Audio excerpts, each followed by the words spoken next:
All right, so we'll move into our first presentation. If I may, just a modest reminder to our panelists that we do have time limitations on your presentations to keep us moving.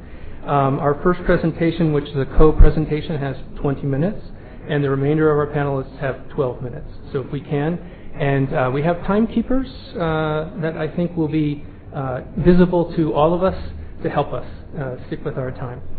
All right, so let me first, if I may, I'd like to introduce our first speakers. We have Romit. He is the Senior Assistant Director, Water Mission, Federation of Indian Chambers of Commerce and Industry, and Shama Perveen, Director, Columbia Water Center, India. Thank you very much.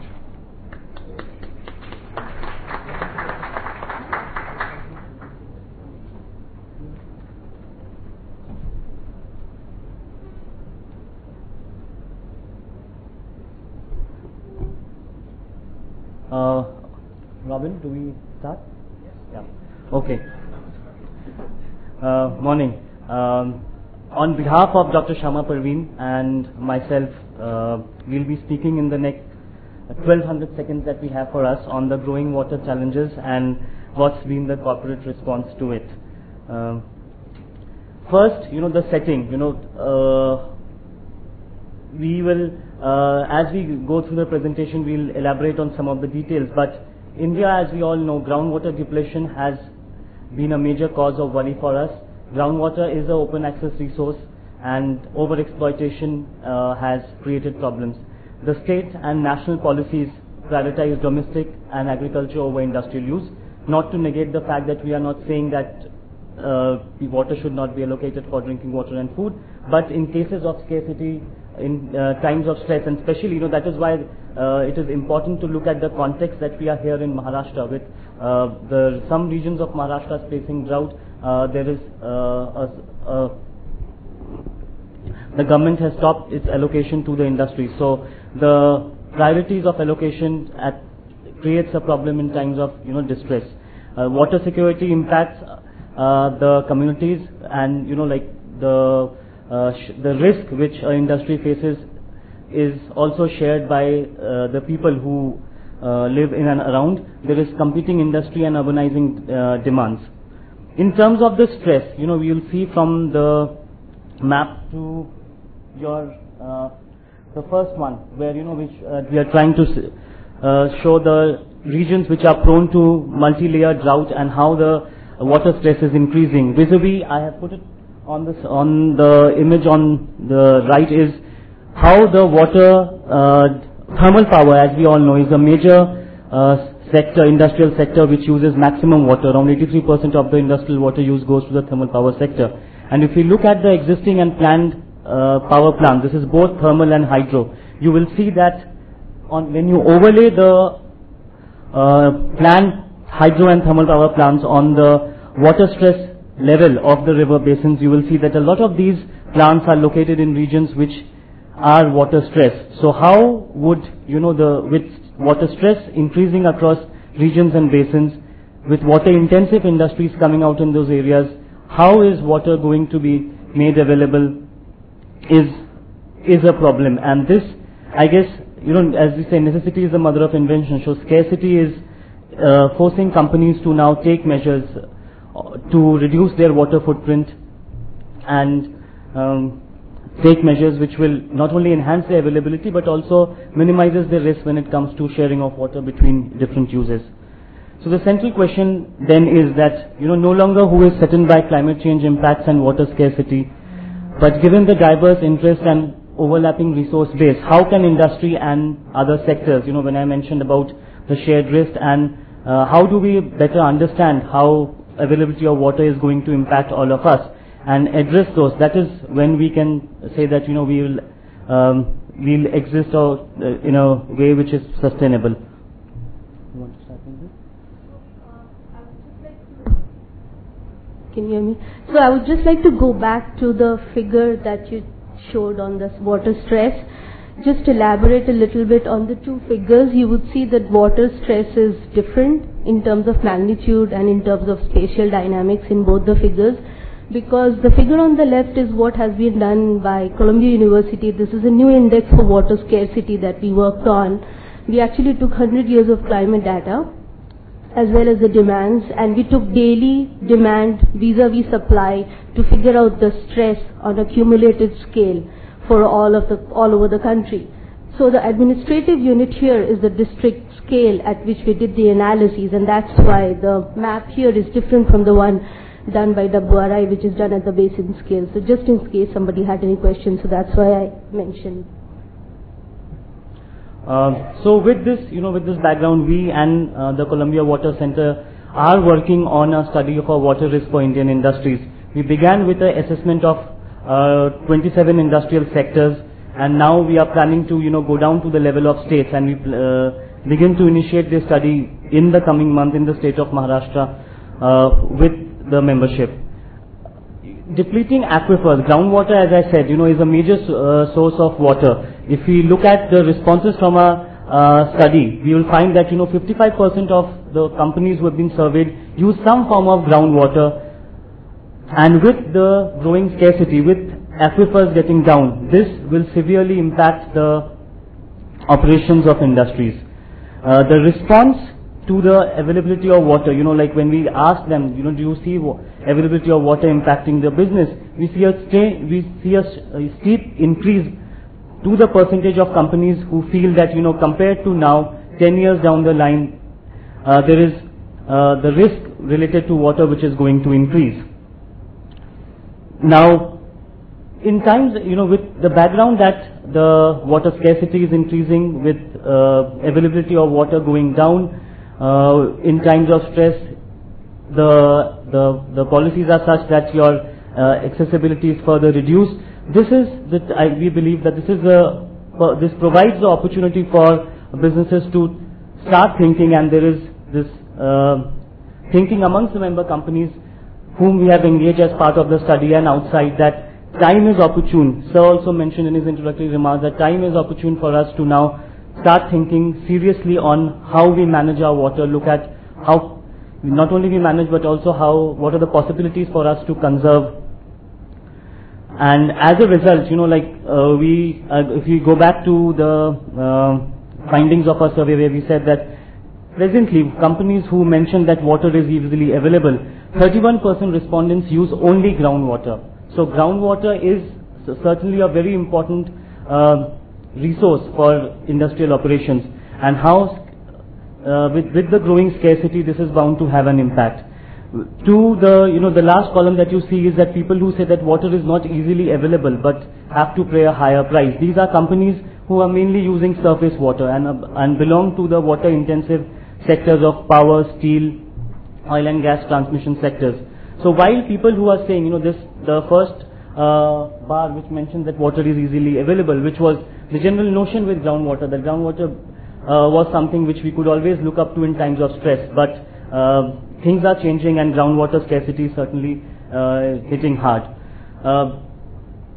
Because of the growing scarcity and the gradual transition of companies to work on water conservation, there are changes which are happening at the policy level. The Government of India adopted the 12th five-year plan, which for the first time, the plan document is essentially the guiding document for the government and the policies and programs run by the government, where there is a strong emphasis this time. In fact, we take heart from the fact that there is a whole separate section and chapter on water resources and how water is to be managed.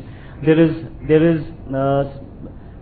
talks are on at the Government and Planning Commission level to make amendments in the companies bill so as to include companies to come up with their water usage. The government is also initiating setting up a Bureau of Water Use Efficiency in lines with the Bureau of Energy Efficiency.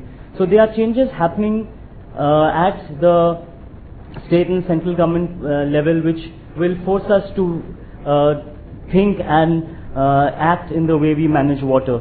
As I said, there is greater understanding of shared risk between companies, and industries and companies and corporates are taking measures as a response to the growing scarcity.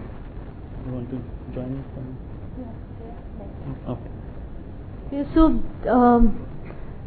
the motivation in adding this slide was, this is basically a figure which shows the virtual water fluctuations between the country in terms of trade in agriculture and livestock commodities.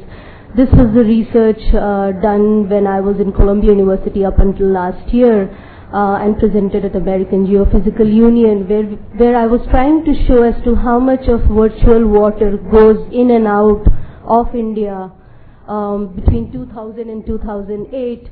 And I just wanted to figure out as to if there is a crop mix or optimized set of crops that we can grow within the country that could take care of the water stress and could reduce the virtual water that is going in and out of the country. So my motivation in putting that slide here is to show the supply chains. If there is a country which is under a severe climate risk, like I am a climate scientist, so I'll always be talking about climate. So if there is a threat of drought or flood, one can see how much the supply chains would be affected throughout.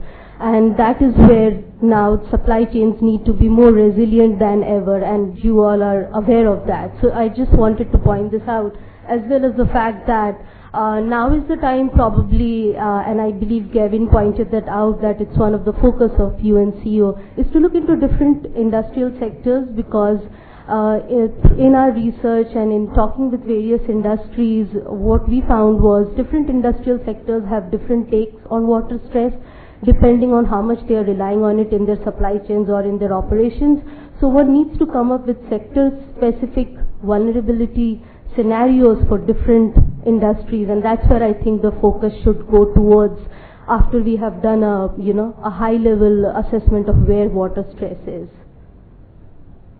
And assessment like these also helps in the way industries would, what the response will be based on the information available. So sometimes we are seeing that information and availability of data on supply chain is something which is not looked into, but when it adds up to the information base of a company, it can certainly help devise more meaningful actions.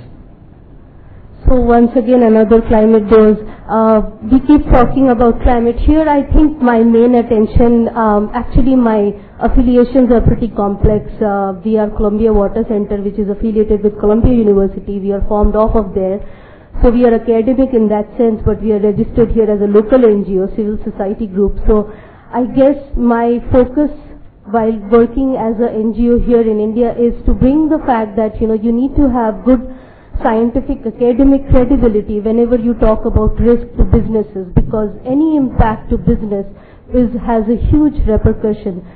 So here I have two figures. The one on the left actually shows the 3-day average flows of American River. So if you take a look at it, you can see that one can say that, hey, there's increasing floods in the basin, and so the flows are increasing. But if you put it in a perspective of, so when we do reconstructed profile over the past, several years, several hundred years, one can see that this is just a major blip, and the pattern is basically cyclical, and that floods of higher magnitudes have happened in the past. So this is where one needs to, one keeps talking about, I have seen groups using 10 years data and feeling that they have done their bit. I know getting data in India is a huge exercise in itself, but I believe that is where one needs to create that exercise, where one can look into several years of data, long-term historic records, whether it is to look into the resilience of supply chain, procurement strategies, operating, siting, whatever. So this is what was the motivation of this slide. I spoke about the industrial response, but one thing point number 2, which is highlighted here, that KPMG in its report on sustainable insights, it was called, found out that the 100 top Indian companies that produce a report on sustainability report address water issues. This is the highest figure. So Indian companies are not away from, they are not behind from other companies across the world in reporting on water. As part of the knowledge initiative that we have undertaken at the FICCI Water Mission, we tried to look at the water usage and water conservation patterns for 2 sectors. The companies who work on food and the thermal power plants. The response on, improving irrigation efficiencies, and I have listed out the work of 4 companies and Columbia Water Center. You will see that they are focused in regions which, where the availability of water is a problem. The interventions have been from drip and sprinkler irrigation to improvements like direct seeding of paddy, and Columbia Water Center have developed a low-cost tensiometer. So all these efforts of these companies have not only yielded significant savings when it comes to water, electricity, and also economic benefit to the farmers, but the fact is that this is an area which is closely being addressed to by the companies who are working in this area. There is a strong engagement for technological innovations. You will hear from Pepsi in the next session on the direct seeding of paddy that they have developed, which has a potential of enormous savings in terms of water. This is with regard to the companies who are working in irrigation efficiency, and when we tried and analyze the response of the companies who are working in the thermal power sectors, so they are both, while there is greater emphasis on the wastewater recycling and its reuse, there are also efforts on increasing the cycles of cycle of concentration, which has an immense potential in water savings. NTPC, through its efforts in the Singrauli plant, has now been able to lower the specific water consumption, which was more than 6 some years ago, to 4.8. So there is this drive within companies. The response of the industries have been good. Industries are seriously thinking about efforts to reduce their water footprint. Some thoughts on challenges which stewardship efforts. So the context of the scarcity, the context of addressing the challenges of water availability across sectors, there are some points. These are some points which I thought we will have to bear in mind when we take the efforts on water stewardship ahead, with the need to move towards demonstration. What is it? Building the business case. There are companies who are doing, but how do we reach out to the companies who are not doing, especially the MSME sectors? What kind of incentives should be built up with them so that they join these efforts? And also to the point that they should not be seen as something that additional work. It's how do we use the information which the companies are generating themselves and take it to the level of meaningful stewardship efforts. So in conclusion, one thing that I would like to say is the preliminary reports from the preliminary survey that we did with industries gave us several take-home messages. The online report is available from the Columbia University Water Center website, water.columbia.edu. But taking that forward, we would like to do a more comprehensive profiling of industrial risks, taking the different sectors in India, and that is where I believe that platforms like UNCO Water Mandate would be extremely helpful in bringing these companies together, like this event. So I'm extremely thankful to the organizers for organizing this event, and I look forward to talking to all of you throughout the day. Thank you. Yeah, thank you.